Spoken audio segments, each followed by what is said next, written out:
शंकर भगवान पर जिस जिस परिवार के व्यक्ति का कावड़ जल हमने बताया, जरूरी नहीं है झंडा बांधकर 2 कावड़ के जल के लोटे लेकर जाओ, आप अपने हाथ में भी 2 कावड़ लेकर जा सकते हैं।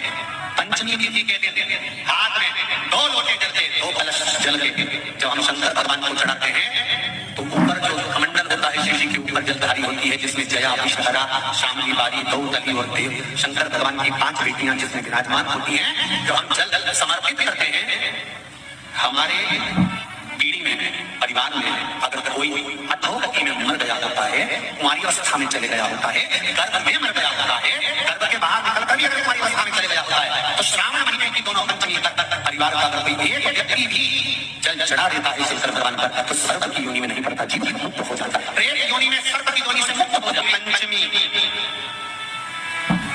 कौन सी तिथि? पंचमी, चाहे वो शुक्ल पक्ष की हो, चाहे वो कृष्ण पक्ष। शिव महापुराण की कथा कहती है, आपको सुख अनुभव हो जाएगा। कार्य से जिंदगी में कभी संपदा नहीं हो सकती, संपदा बढ़ती चली जाएगी, संपदा घट नहीं सकती, बढ़ेगी और घटेगी, कष्ट नहीं आ सकता, रोग बीमारी तकलीफ नहीं आ सकती। आपके लिए तो लाभदायक है, समझ लो ये कथा। शास्त्र कहता है कि जिसके घर में संपदा की कमी हो, पैसा आ ही नहीं रहा हो, सब तो उलझ गया हो, बहुत टेंशन चल रहा हो, पंचमी तिथि के दिन गन्ने का रस, गन्ने का रस जानते हो, ईख का रस, गन्ने का रस तुलसी जी के क्यारे में हाथ में लेकर 7 बार अपना नाम और गोत्र बोलकर छोड़ दो, जिंदगी में 3 साल में तो करोड़पति बनकर बैठ जाओगे, कभी लक्ष्मी की कमी नहीं आ सकती। तैयारी में बैठे रहोगे कि फिर पंचमी तिथि आए। हमारे यहाँ सांपों की पूजन कौन से दिन होती, कौन सी तिथि में करते हैं? जम के बोला जरा, नाग पंचमी। नाग पंचमी का मतलब क्या है? सांपों की पूजन करो। नाग पंचमी का मतलब होता है शंकर जी के मंदिर में जाकर 1 लोटा जल समर्पित कर दो। उसका कारण क्या है कि हमारे परिवार में, हमारे कुटुंब में, परिवार में कोई 7 पीढ़ी के अंतर्गत भी अगर कोई जीव तड़प रहा होता है, पड़ा हुआ होता है, उसकी मुक्ति नहीं होती है, तो पंचमी का चढ़ा हुआ जल उस जीव को प्राप्त हो जाता है और वो जीव तर जाता है, उसका फिर जन्म नहीं होता।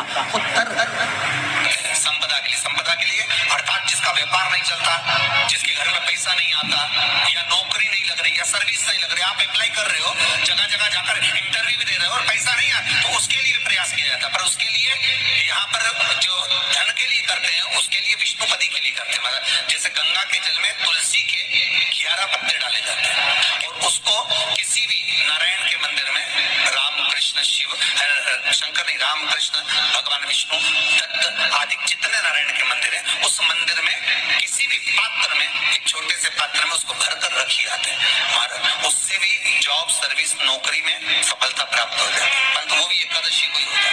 कुछ देर तक पात्र को रखा जाता है, फिर वही पात्र का जल किसी भी वृक्ष के नीचे डाल दिया जाता है, उससे भी नौकरी के लिए फायदा होता है।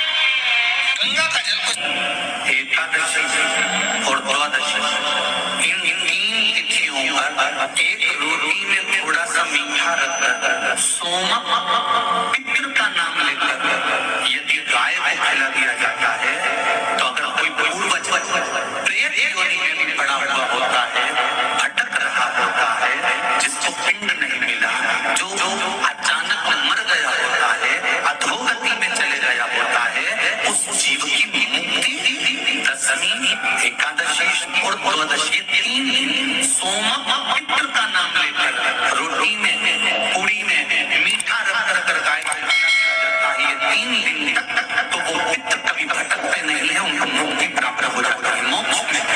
दशमी की रात्रि के 12 बजे घी का दिया हथेली में रखकर, दरवाजे के बाहर उस दिए को हथेली में रखकर चंद्र का दर्शन, रात्रि के 12 बजे दिए की लो में चंद्र का दर्शन करते हैं, उससे ज्योत प्रबल होती है हमारे। या तो होगा वो नौमी की रात्रि 12 बजे या दशमी की रात्रि की 12 बजे चंद्र का दर्शन, दीप घी का हाथ में जलाकर, नाम गोत्र अपना बोलकर, नरसिंह भगवान का स्मरण कर ज्योति में चंद्र का स्मरण कर दर्शन किया जाता है। नेत्र कमजोर 4 दिन में ज्योतियों का क्रम बढ़ना प्रारंभ होता है। वैसे तो 15 दिन का लिखा है, पर शिव महापुराण कहती है 3-4 दिन का क्रम बहुत बढ़ता जाता है। केवल 10वीं, चाहे उजाला की हो चाहे अंधेरे की।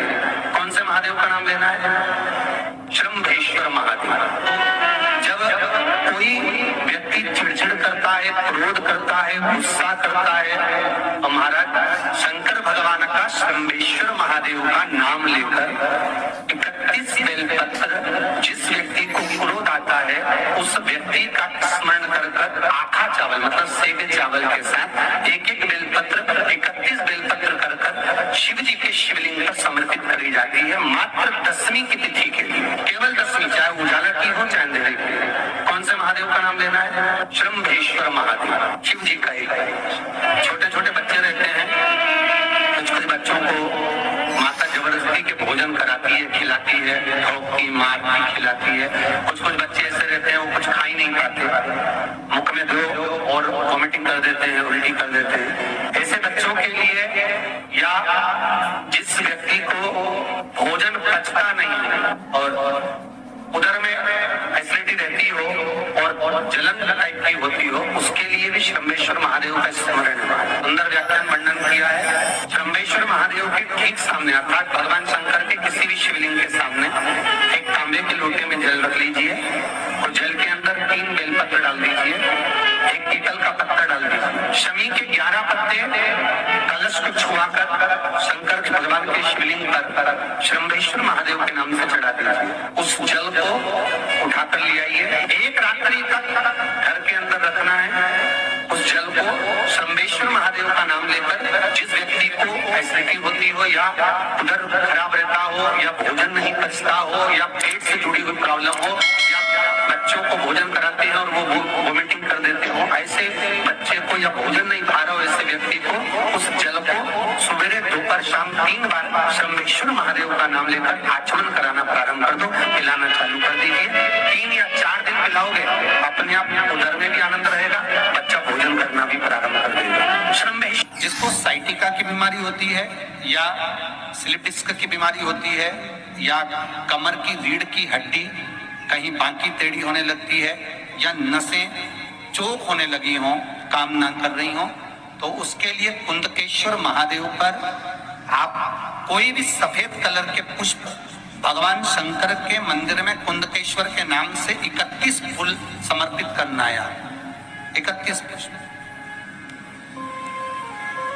और कुंदकेश्वर के नाम से 31 पुष्प समर्पित कर बेलपत्री के पेड़ के नीचे की जड़ थोड़ा सा भाग निकालकर ऊपर से छीलकर अंदर का भाग शंकर कुंदकेश्वर को चढ़ाना है। उस जड़ को लाकर उसको पीसना है और पीसकर सुबह के समय पर 3 बार उसका कुंदकेश्वर का नाम लेकर सेवन करना है।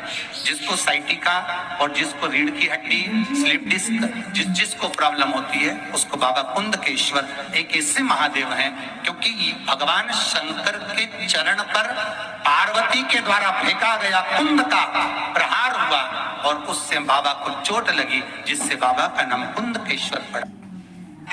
जब आप जल शंकर को चढ़ाने तो रोज ही जाते, जब एकादशी का दिन रहे और शंकर जी के मंदिर में आप जल समर्पित करें तो 3 बार मुख से स्वधा स्वधा स्वधा या स्वधा स्त्रोत का पाठ